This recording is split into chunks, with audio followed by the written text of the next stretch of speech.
Tsy vitsy amin'ireo tanora vao avy nahazo ny diplôma baccalauréat no mametraka ny safidy ao anatin'ny fanarahana ireo lalam-piofanana misy amin'ny ankapobeny, nefa saika efa manana ny safidiny izy ireo ary mifanaraka amin'ny sokajin'ny baccalauréat izay ananany ny lalam-piofanana safidiny.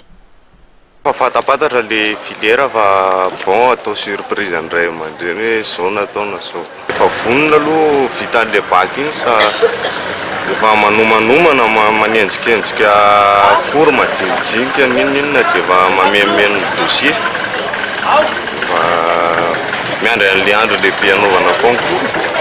Efa fatapatatra ihany ka mbola vao mandinika an'le atao mihitsy zao fa tena mahaliana zany le filière zany commerce ny anazy zany commerce télécommunication mba hitako amin'ny fiainako fotsiny hoe mahafinaritra anahy misery ao anatin'le serasera sy le ohatr'izay.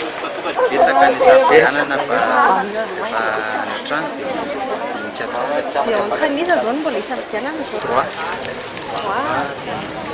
Communication droit zany ohatra mba seba mba nandreny saina droit zany le filière tiana atao dia ny antony itiavana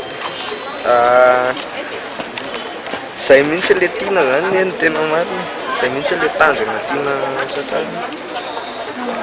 Génie industriel na commerce sy marketing mahafinaritra momba ny serasera. Dia ho amin'ny rapitso zoma ihany koa no ivoan'ny gazety ny lehilahy moderna, gazety mahery no ahafantarantsika azy ny mahakasika indrindra ny fanatanjahantena, ny tontolo samihafa, ny teknôlôjia avo lenta, eo ihany koa ireo lahatsoratra samihafa natao alinan'ny lehilahy indrindra no ivoaka ao anatin'izay gazety mpivoaka isan-kerinandro zay ho amin'ny rapitso ny gazety mahery ny tinambara.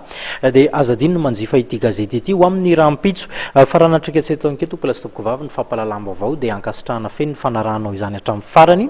Mifame fotoana eto indray tsika amin'ny andro manaraka mametraka ny veloma mandrapitafa ho amin'izay indray ary veloma tompoko.